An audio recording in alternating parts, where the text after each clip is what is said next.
Hello everyone, welcome back to the Out Cold Ox Show. My name is Michael, and I'm the Ox. Or this guy is, I don't know. We got a great episode for you today. We're going to be talking about, yeah, you guessed it, dating and sobriety. Dating is tough in general. Dating in a pandemic is more difficult. And dating in general, in a pandemic, in sobriety, is really, really difficult. So what do I know about dating? Honestly, it's been quite some time. And if you have a number in your head for what I mean by quite some time, you're probably way off. I'm going to start off with, there is an unwritten rule in sobriety that you must be sober 1 full year before you can get romantically involved with anyone. Now, I don't know about the whole time frame of 1 year being, the right amount of time. I say it's going to be different for everyone. So you got to take a real honest look at yourself and where you're at and decide when is a good time for you.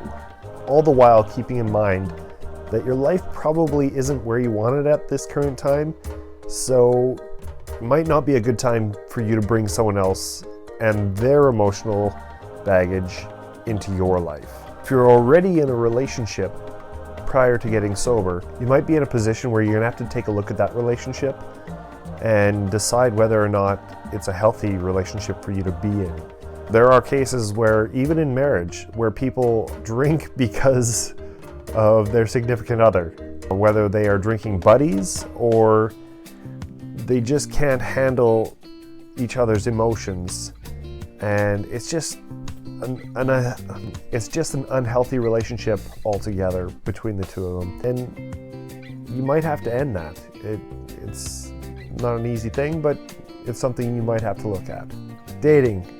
It's going to bring up some questions such as, when is the right time? There is the 1 year suggestion. It's going to be different for everyone. Take a good look at where you're at. Be honest with yourself. If you have difficulty doing that, you're probably not ready to begin a relationship with someone. As an addict, we often have a difficult time being honest with ourselves, and we can make ourselves believe almost any lie. A good way to figure out whether or not you're in a good spot to maybe start a relationship is talk to trusted family or friends. If you have a sponsor, definitely run it by them. If you have a good sponsor, they're going to be honest with you, and you should really heed their advice. And remember, as addicts, we often want things right now, like immediately. We don't often have patience. Just be patient with yourself. Don't try and force anything just because you're afraid to be alone. I've seen multiple people taken out by a bad breakup. Make sure you take care of you first, and make sure that you're emotionally okay prior to getting into a relationship. I guess essentially just make sure you can handle it. Otherwise, you're probably just not ready. Other questions that I've thought of are, is it okay to date within the fellowship? Is it okay to date a normie, as we would call someone who can drink a normal way? I don't really have much to say on what's okay and who's okay to date. These are all questions you have to ask yourself. Are you going to be comfortable dating someone who will be partaking in alcohol from time to time? Can you handle that? Is that going to be okay? Maybe you can't handle it right now, but in the future you will be able to. These are questions you need to ask yourself, and you need to run by trusted friends, family, sponsor. I do have a few things to say as far as dating someone within the fellowship of AA. In AA, it's suggested that men work with men and women with women, and this is done for obvious reasons, trying to avoid two people getting caught up in a bad situation, let's call it. Something that I've noticed through others who are dating within the fellowship, they tend to keep their sobrieties separate, as in they go to different meetings, they have different sponsors and different big book studies. They do have some common friends and some separate friends in the fellowship. So I truly believe it is a good idea to keep your sobriety separate from each other. There are going to be times when you're having difficulties with each other, and you're going to need to be able to vent to someone other than them. You're going to need to be able to talk about things, talk about your feelings towards your significant other, and yet at the same time hear from someone else about cleaning up your side of the street, as we like to say. As far as men working with men and women with women, I don't really follow that. I have a lot of good male friends, I have a lot of good female friends, and they all add some good piece to my life. They all have some knowledge or wisdom that helps me in my recovery and keeping my sobriety. But I just don't get romantically involved. Now I say all that because, you know, some people, they just need to date. They just need to be with someone. They can't help themselves. I mean, I understand. It's tough. This world can be lonely, and in a pandemic, all the much more so. I get it. But I say this, it's okay to be alone.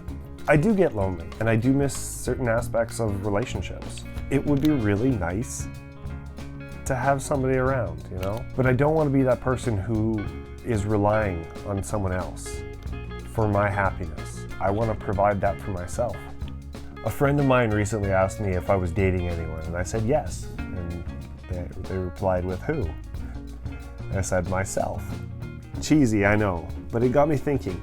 I'm still trying to figure out who I am without alcohol. I've had so many years where I haven't really truly been myself, and I'm trying to find that person again. At the same time, continue to grow and become someone better as well. I of course said myself jokingly, but it made me realize that I actually don't mind being alone. I really enjoy my alone time. Yes, I definitely get lonely sometimes. I always have a deep fear that I will end up isolating and get to a terrible point of loneliness. Because that's what it was like for me when I was at my worst with my drinking. I was sad and alone. But I've come to realize over the last few months that I really do enjoy my own company. I'm rarely bored, and I keep myself entertained. I enjoy spending time with myself, if that makes sense.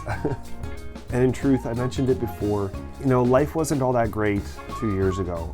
In fact, it was probably the worst possible time in my life. So I'm trying to build my life back from there. I just don't feel like it would be fair for me to bring someone else into my world of baggage. And it wouldn't be fair for me to try and take on theirs as well. My father always used to say whenever I brought up relationships was, you gotta bring something to the table.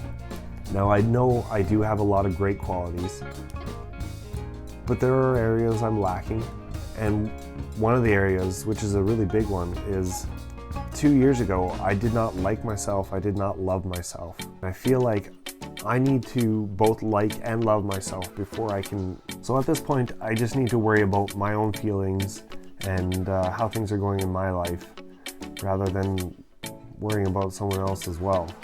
Honestly, I'm a little selfish with my time too, which is not a bad thing, I feel, at this current time. There's also that great saying that if you're not enough on your own, you won't be good enough in a relationship, or something to that effect. So yeah, I want to become my best self so that I can share that person with someone else. But I'm not going to force it, I'm just going to let it happen naturally when it does. I'm not in a hurry. This is my marathon. It's my journey. It's what I'm doing. I have however many days on this earth. I'm just going to do the best I can with what I've got going, and we'll just be patient. In saying that though, it's not like I don't have my eyes open. You know, someone could come along at any time, you know, it could be you. It's probably not you, but you know. So maybe you're ready to date, maybe you're not. You have to ask yourself these questions. Run it by people you trust and love. Don't go out looking for it. I really believe that the best relationships come naturally. Try and figure out who you are. Learn to love yourself again. Learn to like yourself. Build on the good person that you are, and then share that with someone when the time is right. So I think that'll be it for me today here on the Out Cold Ox Show. Thank you everyone for joining me. Thanks for watching. I hope to see some likes, and feel free to share this video. Please subscribe. Check out my Patreon. All right, guys, this is the Ox signing off. Get out there and live like somebody left the gate open.